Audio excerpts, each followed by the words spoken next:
going to start with Dr. Holland. Dr. Holland was a long time regulator in Kentucky, a regulated area, as was Dr. Cauthen.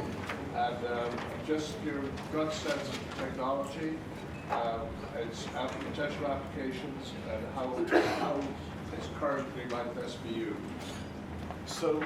So our biggest thing is when we're at the track and we're getting our pre-race exams going is a time thing. We're in a position where we have receiving barn. There could be 50 horses in the receiving barn. We have on-track stalls that we can go to, and there's typically 3 veterinarians that run around on the back side that's going to do some checks. We only check their front legs. If we suspect a problem, we will actually pull the horse out to jog. That's what we're doing. But most of the time, we just monitor it and put it down for a watch when there's weight put on the horse at the track. We'll also have the jockeys come out to us, he or she, and Cindy's probably seen this before, where we'll ask them to jog up. And we learned a couple of valuable lessons with that. One, the jockeys are very, very good. They know which horses are not right, first of all. 2, that's open communication. So if you just pull one jockey up, they'll usually lose the mount if they find a horse gets scratched and goes back. So that's why at times you'll see us pull 2 horses up at the same time. One is actually the watch horse, and the other one we're just pulling up because we don't want the poor jockey to get creamed by the trainer. Would you agree? Sure. Okay. All right.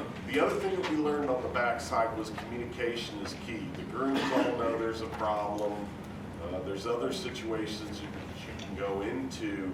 But what I sense from the technology is if it can be done fast and if it can be done accurately, and the accuracy is what's got us a little worried, because if we don't put it on just right, we're going to have false positives, and that is where the trainers really get upset.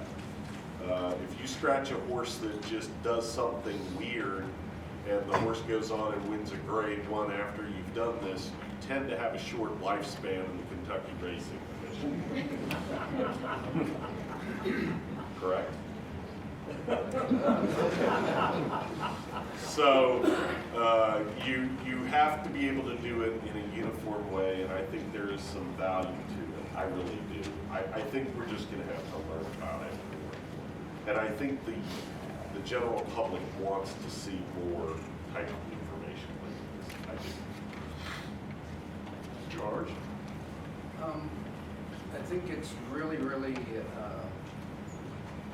great to hear this information be brought forward. The reality is, we know, and we've heard it throughout the talks, the pre-existing. Pre-existing means something's happened, it's there, and it rears its ugly head at some point. So the appetite now is, for all of us, is to find that needle in the haystack. And it's really, really unfair and very, very difficult for us to, on race day, try and find that needle in the haystack, that pending catastrophic horse. It's very, very difficult. Well, it's nearly impossible. So we have to think of it as an iceberg, and race day is the tip of the iceberg. But really, the pre-existing condition is happening each day as the horse is going through its routines. So what is great about us being here and hearing the technology is we're all in it together, the farriers, the grooms, all at the ground level in our iceberg. And what we're looking for is that pre-existing when it happens, and we can intervene and do something about it. So these technologies are what we're all trying to do. But we all have to do it down here. To expect us to do it on race day it's impossible. The only way to do it is at the bottom of our populations. So in Singapore, it's fantastic that they have 1,000 horses and it's all under their care. And I'm thinking thinking that the application could be very simple, that you've got 1,000 horses training every day. If you did, it takes 3 minutes to do this, to do the equinosis analysis. You could potentially do every horse in training like every 10 days. You can do 100 a day. So that's just an idea where you could get what's normal for change, because when the pre-existing incident happens, it's so subtle, we've heard that they might not be lame. They might not show anything.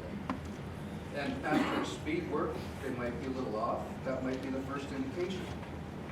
If we could have a monitoring system to see when something's amiss, then it's flag on the plane, let's do something about it. We have practitioners, everybody can get involved and intervene, search to it. So this is a fantastic forum, the information that we've heard, ongoing things, and many other things.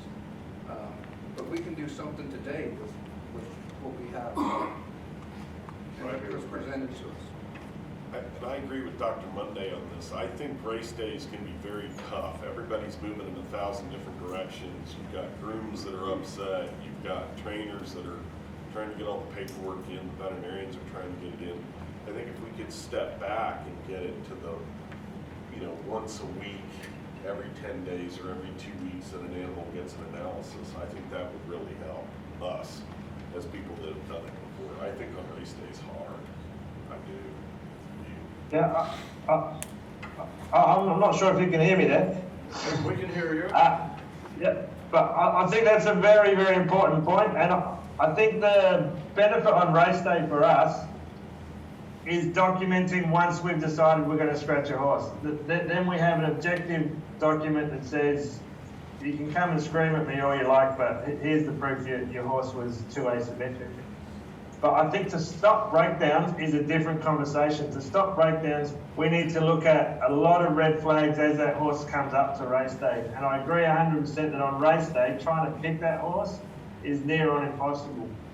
In fact, some of the horses that I've unfortunately let race and they're broken down have actually looked the best I've seen them in a while on race day, and then they break down. So I think we need to take a step back and say, what's happened to this horse on the way through, and what red flags should be shown to us that the day before the race we can go through a computer system, and the computer system says this horse has a 45% increased risk of breakdown because of these 20 things, boxes that it's checked. I think that is going to be way more effective than trying to get a regulatory vet to trot up a horse in the pouring rain with the light going and tell you that the horse is going to break down. I think we're barking at the wrong tree there, if you know what I mean. I'd like to throw the question to Sandy, because you are the individual who is actually on the horse, sensing with your own body the parameters that are being measured, and you based on your lifetime, your evaluation, your sense of possible applications of this technology either on race day or before race day, which seems more important. Well, I think it's tremendous, the presentation we just saw, that there's new technology coming out, and I think it's just going to keep getting better and better as time goes on. New technology coming out, and I think anything that makes it safer for the rider and the horse, I think is very important. So this presentation, I think, is fantastic. And throughout my 30 years of riding, I know a number of times, not a number of times, but the odd time I would take a horse up to the starting gate because I didn't feel the horse was feeling 100% in post-spray. And I really appreciate the opinion of the veterinarians, the professionals. Every horse has to jog in front of the state vet before they race that afternoon in the morning.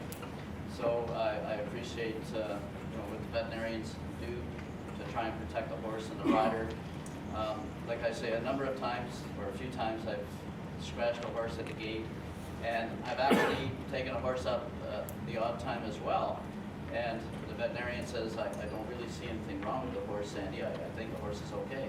And I go ahead and ride the horse because I appreciate his opinion. And I don't think I've had any horses break down, thanks to the vet.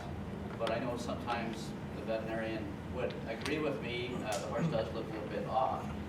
Maybe the horse was fine in the morning, maybe he was coming over to the race time, ran around or got scared or something and took a bad step and hurt himself on the way over, which the veterinarian's not going to be able to see that until you're in post-parade and the jockey brings him up to the starting gate. We have seen ponies kick the horse and get a fracture, though. I've seen that before. Exactly. It's very rare, though. So a horse could get hurt on the way over. Luckily, throughout my career, I haven't really had a lot of horses break down with me in the race. And I know even if I'm out jogging sometime and I'm jogging along and maybe I'm not paying attention or something, and I twist my ankle and take a bad step, a horse can be 100% sound and still break down, take a bad step and break down.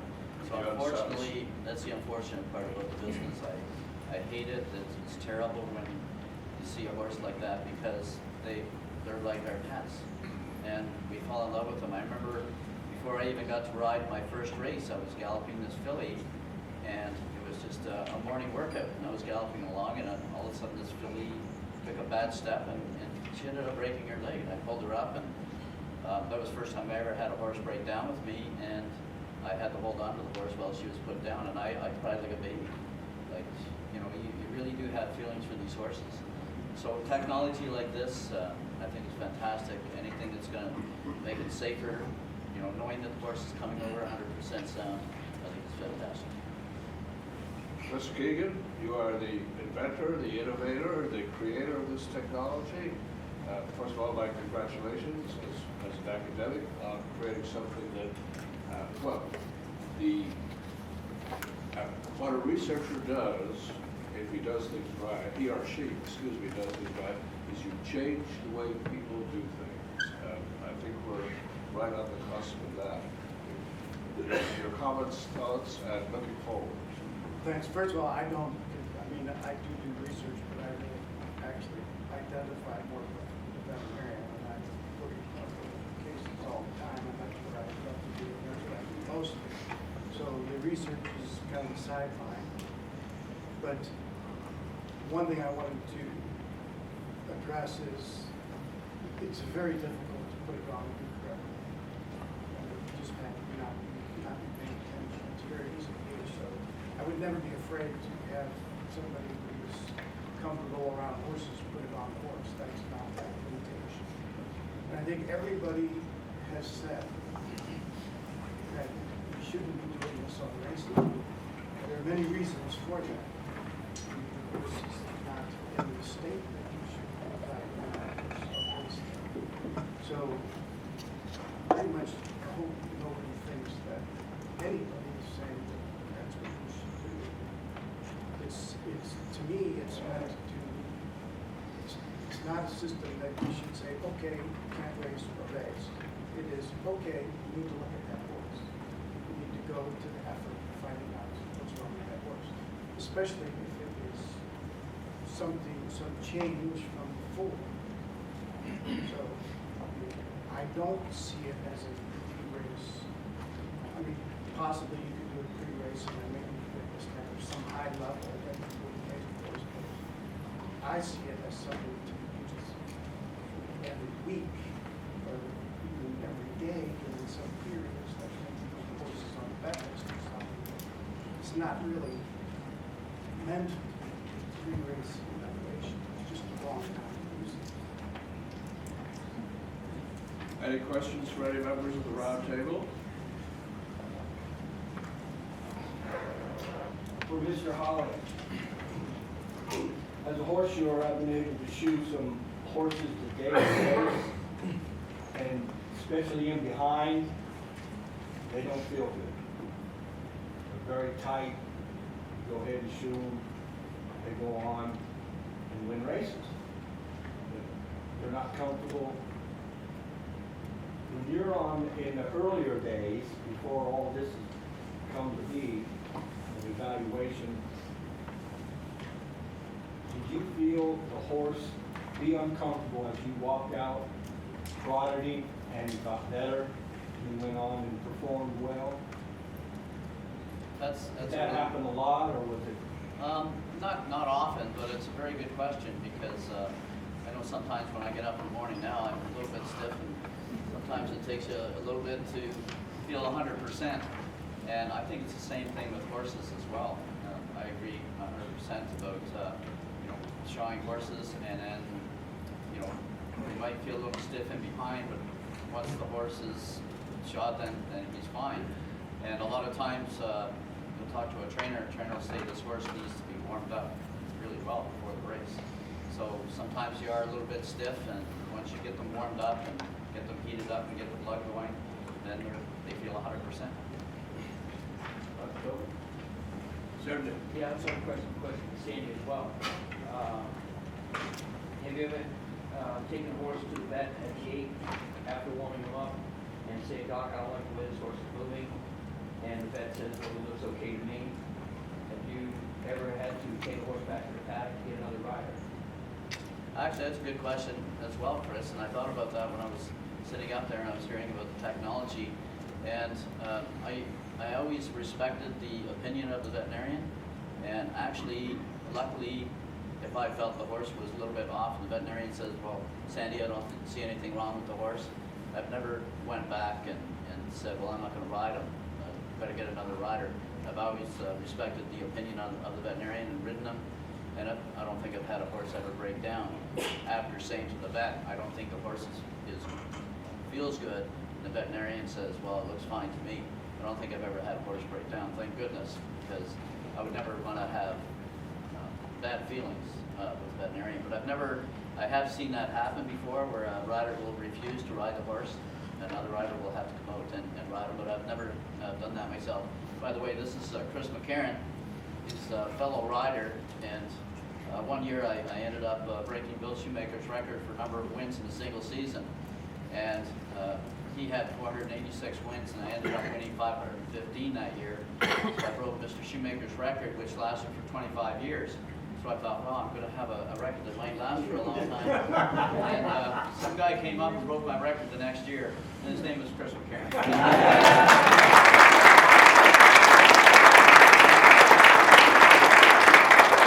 Thanks a lot, Chris. That was a good question. Very good question. Thanks. Any other questions for a member of the I round? got one question to my friend. Has the state of Kentucky addressed the requirement of horses being to Kentucky racetracks manner, which you all had an example of getting there earlier than 4 hours before? Is that problem been addressed? I mean, like, I was there one day, they had 60 ship-ins. Yeah. How'd you look at it? Or did you? I wasn't there then.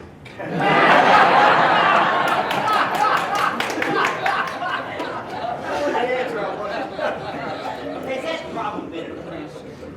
So we have some existing Kentucky Racing Commission veterinarians that are working right now. And to answer that question, I think is not right. First, I'd like to address what Chris said and Sandy. When a rider brings a horse to us now, we'll examine, watch the horse and dogs, we'll ask what they were feeling. If they can tell us that, we'll watch the horse and dog. If the horse looks fine, we'll always defer to what the rider tells us, because I know you guys can feel a lot more than we can see.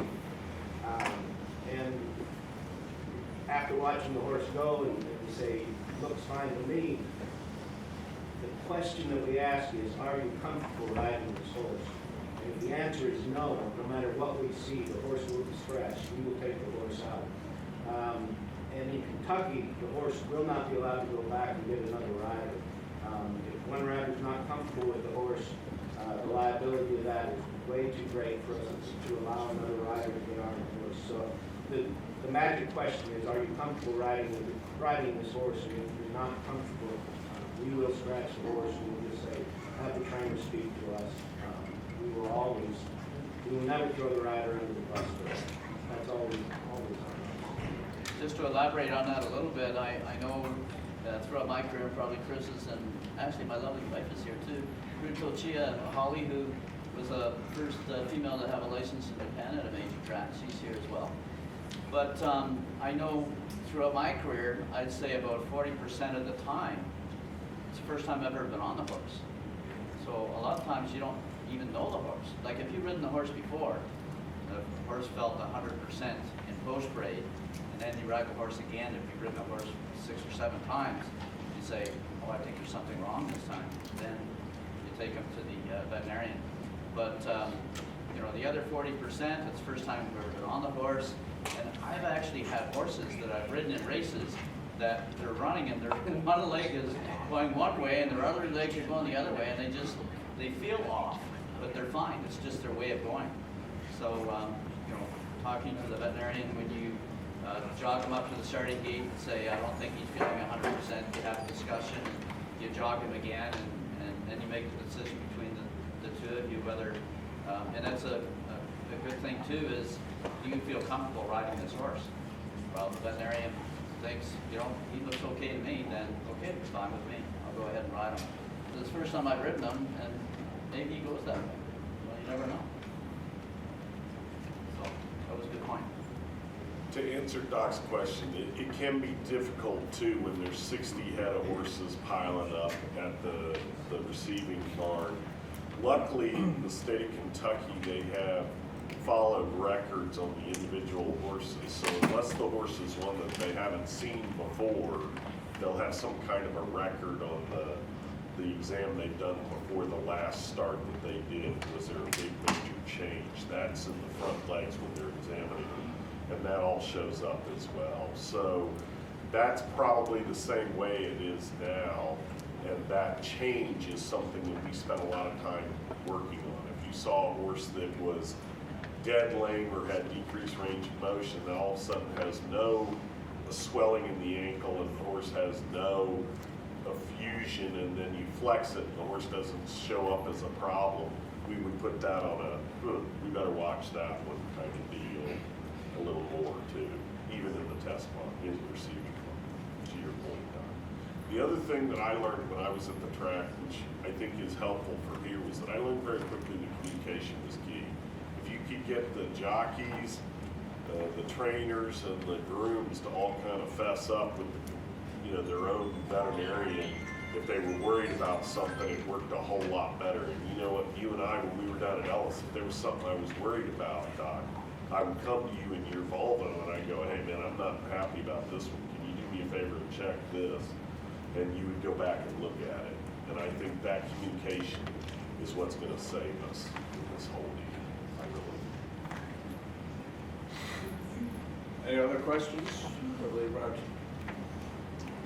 Obviously, there's like financial implications with anything like implementing new technology, implementing it nationwide or throughout racing.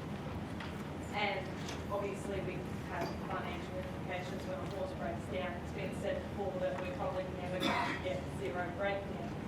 And I'm not sure of the current breakdown rate, but what will be the gold standard where we go, okay, that's good enough, or we've done enough, or it's not worth taking this further because we're not going to get better results? Where do you guys think that standard should be?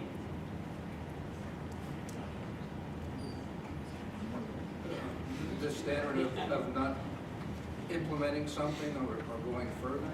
Is that the... Well, obviously, there's cost involved. We're going to incur those costs. I don't think cost is only a factor if it doesn't have benefit to what you're doing. So as we go down the roads, if we can demonstrate effectiveness in whatever that is, then cost is not an issue. If we're doing something and implement it and it doesn't have benefit, right now we have extremes in California, extreme implementation, and there's going to be more implementation, and that's going to filter across the country. Implementation. The question is, when we implement something at a cost, is it affecting? What are we measuring? Effectiveness, and right now effectiveness is no fatality. So if we can improve the fatality rate, then that's going to be implemented. doesn't matter what the cost is. And I would agree with Dr. Monday. I think that if we could get it down to the lowest you're asking, you know, if it's below 1 per 1,000 starts, is it too expensive to go any further? I think all of us as veterinarians and people in the industry would try to get it to a 0.8 per 1,000 starts or a 0.5 per 1,000 starts. I think your scale changes. So as you get better and better and better, we're always going to refine it down and try to get it to no breakdown, in my opinion, as long as it's, you know, going to be able to be done. To the point that he's bringing up, you manipulate a change and you see that change having an effect. Right now, there's a lot of changes going into place that we see no real effect change, and you're wondering what all that means. That needs to be worked out. Yeah, I think, I mean, it's kind of a political question. Depends on what the opposition is. And they're enemies of the racing industry. So it depends on how strong they are and how much political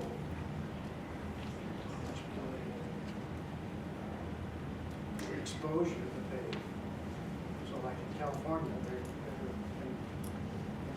emergency damage, and they're making all of these decisions with they don't really have any, some of the measures that they're implementing, there's no evidence that they have anything to do with it.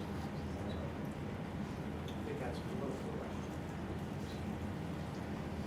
I would agree with that. I think that, for example, California, they implemented so many changes that are perhaps interrelated, and how you actually identify the change that made a difference, if in fact they made a difference. So that's where we, right now, in the waiting game, to see if A, it makes any difference at all, B, then try to figure out which part makes a difference.